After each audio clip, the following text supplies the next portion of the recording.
Welcome to the Tesla Economist. Please hit the thumbs up and remember to subscribe. You can follow me on Twitter and talk to me on Patreon. I just wanted to give you an update on how my trading strategy is going, and notice how I'm referring to it as my trading strategy, not investing, as in timing the market over time in the market. My investment strategy I can explain in a couple of words: not selling. But I also want to accumulate more shares. Now, although this strategy is based on me trading, it may also be of some use to those of you still building your positions too. For me, since I started investing in Tesla, my shares have increased in value significantly, especially relative to any discretionary income I might actually have available to invest. In other words, the amount of shares I can afford to buy is not going to have any major relative impact on my holding. Instead, I worked out the best chance of me accumulating more shares was to leverage some of my existing. However, I was only willing to play with 10% of my shares for this strategy, and I told myself that if it didn't work and I lost it all, then to stop there. That was me setting my limit or stop loss. Then I would use these other 10% of shares for trading, hoping that I know Tesla well enough that I might be able to turn that 10% into perhaps 40% and end up with a total of 30% more shares. To achieve this, I need to get about a 300% return on top of whatever Tesla's stock price rises. I used to trade options with Tesla regularly until I was doing my taxes and realized I only made about $10,000 for the year. It felt like I'd made a lot more, so I stopped trading as it wasn't worth the stress and effort. I mean, that was still a good return from about $2,000, but it wasn't a lot of money. The problem when it comes to trading Tesla is that it's just too volatile and would do the unpredictable dip on a dip, sometimes even when it's on a dip. Yet at the same time, there is so much on the horizon, it would just keep growing. Therefore, my solution became to invest in leaps. For a better understanding on leaps, watch some of my previous videos. I mean, last year I was buying leaps when Tesla's stock price was under $600, but the rest I bought were in the 600s. When the stock hit over $1,200, I'd made $500,000 in just about 6 months. But these options were not expiring for about another year or so, and my plan was to hold them until expiry and somehow exercise them. But then, obviously, I watched all that profit go when we had the recent crash. My strategy was to buy and hold leaps until the time comes where Tesla's stock price really moves to the next level, likely between $2,000 and $3,000. I would then have sold a few of my leaps to cover the cost of exercising the rest, and would have thus increased my holding by around 30%. But I lost all my profit before this even occurred and had to start over again, only my leaps now had a shorter fuse or expiry date. But now I think I may have refined this strategy further. Firstly, what do I mean by leveraged?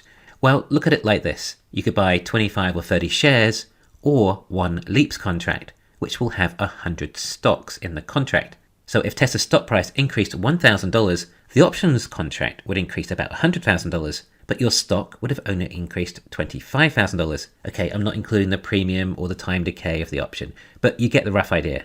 This requires the stock to double over the next 2 years.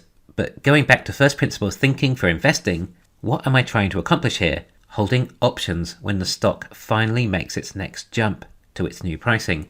What if it takes more than 2 years, which is the maximum length of time for most leaps? Now, I tend to feel that Tesla's stock price doesn't just slowly rise, but it makes substantial breakouts. And these new factories ramping up, in my opinion, are likely going to be the next reason for the market to actually value Tesla to the next level. Therefore, I just need to make sure I'm holding as many options or leaps as I can during this period. And sometimes things at Tesla can take longer than we expect. Therefore, my real strategy is to make sure I'm holding as many shares, leaps, or options during a breakout period. Now, as long as Tesla's growth remains strong with vehicle production, then there should eventually be a breakout. I mean, even without robotaxis, I see a potential trajectory for Tesla's stock to hit a PE ratio of 20, possibly even next year, relative to the current stock price, depending on 4680 production. Even if in the future Tesla would hit a PE ratio of 50, I should say that'd be relative to whatever the recent quarter is, rather than the trailing 12 months, then 50 compared to 20 is going to be a 2.5 times increase in the stock, or around $2,500. This is my aim, to be holding as much Tesla as possible whilst this occurs. So my objective is to have as many leaps to benefit from the jump in price, and have leaps with expiry dates as far out as possible in order to increase my chances of holding shares during the breakout. Now, if you think holding Tesla stock through the dips and peaks is tough, then you should try it leveraged with options. that also have a potential to expire worthless. I'd seen how much I could make so quickly and lose it just as quickly. I wanted to think of a new strategy. Well, obviously I should have sold at the peak when it was $12.50 and made over 6 times on some of my options. But what if the stock went to 2,000 then and never came back down? Then I would have missed out. But it didn't. In fact, it dipped below 600 again. I could have rebought at an insane profit. Yes, there is implied volatility to factor in too. When the stock dips crazy amounts, the options become relatively more expensive when deviating from the actual stock price. Look, options are not easy. They are an advanced form of derivative. I hope you understand that, and this is not some get-rich-quick investment. It's high risk and high level of knowledge is required. It just happens that a large majority of the people who watch my videos also trade options and leaps, and also have a high level of knowledge, and others just like to learn about alternative investment strategies. But I'm here to point out the dangers as well.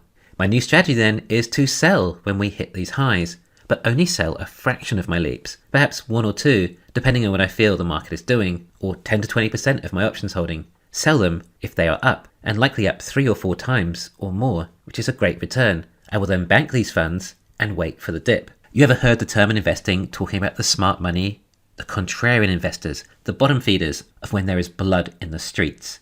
Dips for Tesla happen often enough. There is always something to take Tesla's stock down, usually about 30% or so, and then I will try and rebuy my options then, except the ones I sold may have had an expiry date of about 1.5 years out, whereas these new ones have an expiry of 2 years out. Oh, and I made about 3 or 4 times return.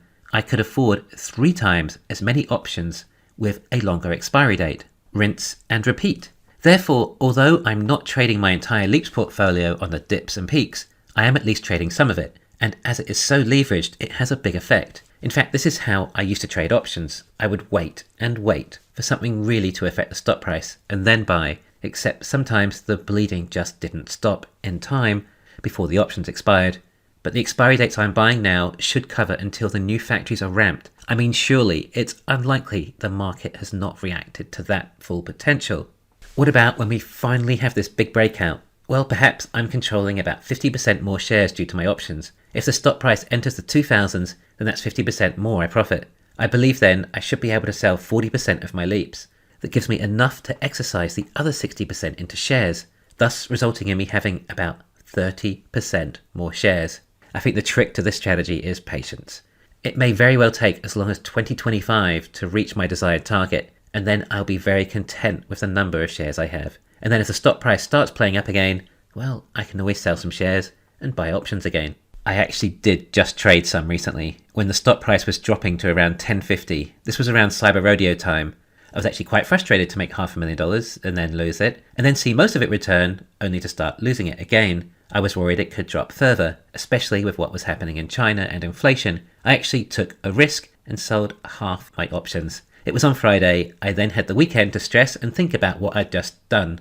I actually ended up getting major FOMO and ended up buying back in when the stock was only $9.80. I made over $30,000 in just a few days. But anyway, the market does seem to have a delayed reaction to what Tesla does until it can see the progress tangibly in earnings. Giving a 2-year window with leaps might be the solution. Remember, I'm not trying to trade to make a quick dollar. My objective is stock accumulation.